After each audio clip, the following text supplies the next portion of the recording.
آج کی ویڈیو ہر اس شخص کے لیے ہے جسے بار بار گلے میں درد، نگلنے میں تکلیف، بخار یا ٹانسز کی سوجن رہتی ہے۔ کیا آپ جانتے ہیں ہمارے گلے کے یہ چھوٹے چھوٹے غدود ٹانسز ہماری باڈی کے پہلی حفاظتی دیوار ہوتے ہیں، لیکن یہی غدود جب سوج جائیں تو کھانا کھانے، پانی پینے، یہاں تک کہ سانس لینے میں بھی دشواری ہوتی ہے۔ اگر آپ یا آپ کے بچے کو بار بار ٹانسز کی سوزش ہوتی ہے تو ویڈیو کو آخر تک دیکھیں، کیونکہ آج میں آپ کو بتاؤں گا کہ ٹانسز کیوں سوجتے ہیں، ٹانسز کیوں سوجتے ہیں اور کون سی علامات خطرناک ہیں، اور اگر یہ مسئلہ آپ کے ساتھ ہو تو گھر پر فوراً کون سا علاج کرنا چاہیے، اور ڈاکٹرز ٹانسل ریموولز کب ریکمینڈ کرتے ہیں۔ آخر میں آپ کو بتاؤں گا کچھ ہومیوپیتھک میڈیسن جس سے ہزاروں مریضوں کو فائدہ ہوا ہے اور وہ سرجری سے بچ گئے۔ سب سے پہلے یہ سمجھتے ہیں کہ ٹانسز کیا ہوتے ہیں۔ ٹانسز گلے کے دونوں سائڈ پر موجود دو نرم غدود ہوتے ہیں جو باڈی کے امیون سسٹم کا حصہ ہوتے ہیں۔ ان کا کام یہ ہے کہ اگر کوئی وائرس یا بیکٹیریا گلے میں داخل ہو تو وہ فوراً اسے ختم کرنے کی کوشش کرتے ہیں، اس سے لڑنا شروع کر دیتے ہیں۔ اس لیے بچوں میں ٹانسز زیادہ بڑے ہوتے ہیں کیونکہ بچپن میں امیون سسٹم زیادہ ایکٹیو ہوتا ہے۔ اب بات کرتے ہیں کہ ٹانسز کیوں سوجتے ہیں۔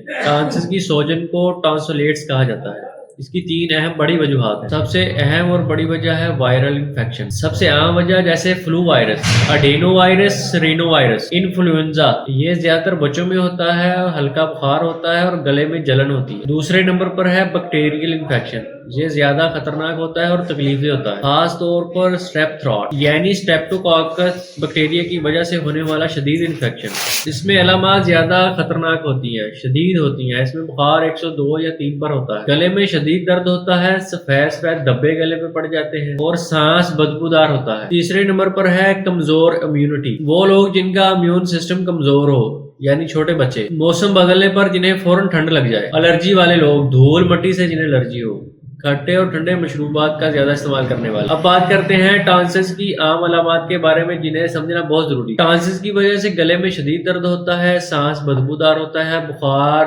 100 یا 103 پر ہوتا ہے، نگلنے میں دشواری ہوتی ہے، ٹانسز پر سفید دھبے پڑ جاتے ہیں اور ٹانسز کا درد کانوں تک جاتا ہے، آواز بیٹھ جاتی ہے، پورے جسم میں درد ہوتا ہے، بچوں میں بھوک کی کمی ہوتی ہے، سلیپ ڈسٹربنس ہوتی ہے، صحیح سے سو بھی نہیں سکتے آپ، گردن کے لیمف نوڈز کا بڑھ جانا، مسلسل لعاب نگلنا یعنی تھوک نگلنے میں دشواری ہوگی آپ کو، اگر بچے کے منہ سے ایکسٹرا ڈرولنگ ہو رہی ہو تو یہ خطرے کی علامت ہے۔ اب بات کرتے ہیں کہ ٹانسز کب خطرناک ہوتے ہیں اور کب آپ کو فوراً ڈاکٹر سے رجوع کرنا چاہیے۔ بچے کو سانس لینے میں دشواری ہو اور بخار 103 ہو اور بار بار ہوتا ہو، کبھی اتر جاتا ہو پھر ہو جاتا ہو، بار بار ٹانسلیٹس ہو یعنی سال میں 5 سے 7 بار آپ کو ٹانسل کا مسئلہ بن جائے، ٹانسل اتنے بڑے ہو جائیں کہ خوراک نگلنے میں بھی دشواری ہو، خوراک پھنسنا شروع ہو جائے، سوتے وقت خراٹے اتنے شدید ہو جائیں کہ آپ کو اٹھ کر بیٹھنا پڑے اپنے ہی خراٹوں کی آواز، اور نیند میں آپ کا سانس رکنا شروع ہو جائے۔ اب بات کرتے ہیں کہ ٹانسل کا گھر پر کیا علاج کر سکتے ہیں۔ گرم پانی کا استعمال کریں اور پانی میں نمک ڈال کر غرارے کریں، بھاپ لیں خاص طور پر رات کو سوتے وقت، اور کھٹی چیزوں سے مکمل پرہیز کریں۔ آئس کریم، کولڈ ڈرنک کو سختی سے منع کریں، خود بھی نہ پیئیں، ٹھنڈی چیزیں سوجن کو بڑھا دیتی ہیں۔ سافٹ ڈائٹ کا استعمال کریں،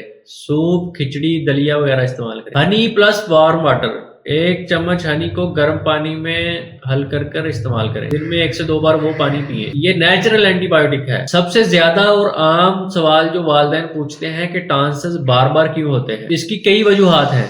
بار بار انفیکشن کا ہونا، ناک کا مسلسل بند رہنا، اسکول جانے والے بچوں میں بار بار وائرل انفیکشن ہو جاتا ہے، بچہ منہ سے سانس لیتا ہے جس سے ٹانسز سوج جاتے ہیں، لو وٹامن ڈی جس سے کمزوری، بخار اور گلے کے مسئلے بڑھ جاتے ہیں، الرجی جیسے ہی موسم کچھ تبدیل ہوا تو لوگوں کو فوراً گلے کے مسئلے بننا شروع ہو جاتے ہیں، امیونٹی کی کمی، بار بار اینٹی بایوٹکس کا استعمال آپ کی امیون سسٹم کو بہت زیادہ کمزور کر دیتا ہے۔ اب بات کرتے ہیں کہ ٹانسلز ریموول کی کب ضرورت پڑتی ہے۔ جب بار بار ٹانسلز ہو رہے ہو، سال میں 5 سے 7 بار آپ کو ہو جائے اور بخار 105 اور 104 تک رہے۔ اب بات کرتے ہیں ٹانسلز ریموورز کب ضروری ہے یعنی سرجری کی کب ضرورت پڑتی ہے۔ سال میں 7 بار سے زیادہ سوزش گلے کی ہو، سانس بند ہونے کا خدشہ ہو، ٹانسز اتنے بڑھ جائیں کہ خوراک بھی پھنسنے لگے، اینٹی بایوٹکس کا بھی اثر نہ ہو، لیکن سب سے اہم بات یہ ہے کہ اگر علاج وقت پر کروا لیا جائے، ہومیوپیتھک علاج سے 70 سے 80% تک لوگ ویسے ہی ٹھیک ہو جاتے ہیں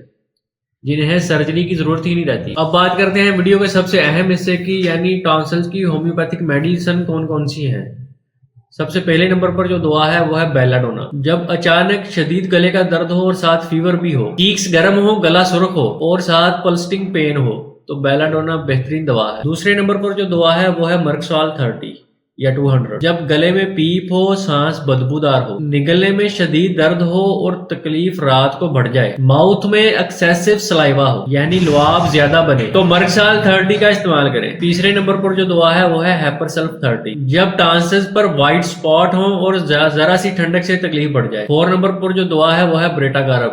یہ بچوں اور بزرگوں کی بہترین دوا ہے. وہ بچے جنہیں ٹانسز بار بار ہوں اور بچے تھوڑے سے شائع ہوں اور انہیں ٹھنڈ بہت آسانی سے لگ جاتی ہو، تو بریٹا گارب کا استعمال کریں. 5ویں نمبر پر جو دعا ہے وہ ہے فائٹولاکا. ایکسٹریم تھارڈ پین، ایسا درد جو کانوں تک جائے. ٹانسلز ہارڈ فیلنگ، بہت تکلیف میں ہو بندہ ٹانسز کی وجہ سے. 6 نمبر پر جو دعا ہے وہ ہے کالی میور ٹیکم. ٹانسز پر سفید لیئر ہو اور ملڈ سویلنگ ہو تو کالی میور 30 بہترین دعا ہے. 7ویں نمبر پر جو دعا ہے وہ ہے کلکیریا کارب 30 یا 200. بار بار انفیکشن ہو، سویٹنگ ہو اور جو بچے تھوڑے سے موٹے ہوں یعنی اوبیسٹی ٹائپ چلڈرن جن کا پیٹ زیادہ بڑا ہوا ہو. سب سے اہم بات یہ ہے کہ بغیر مریض کی علامات دے کر ڈوز کو فکس نہیں کیا جا سکتا، لہٰذا آپ کمنٹس میں اپنی مکمل علامات بتائیں تو میں آپ کے مریض کے حساب سے آپ کو بہترین میڈیسن سلیکٹ کر کے دوں گا. آخر میں ایک بات ہمیشہ یاد رکھیں کہ ٹانسز کوئی بیماری نہیں، یہ باڈی کے پروٹیکٹرز ہیں. اگر صحیح وقت پر علاج کیا جائے، خوراک کا خیال رکھا جائے اور بچے کو بڑی ٹھنڈ سے بچا لیا جائے تو 90% بچے سرجری کے بغیر ہی ٹھیک ہو جاتے ہیں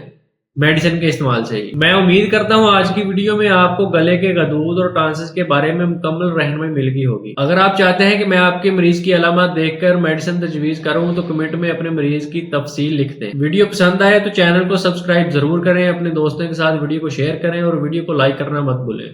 شکریہ. اللہ حافظ. اللہ آپ سب کا حامی و ناصر.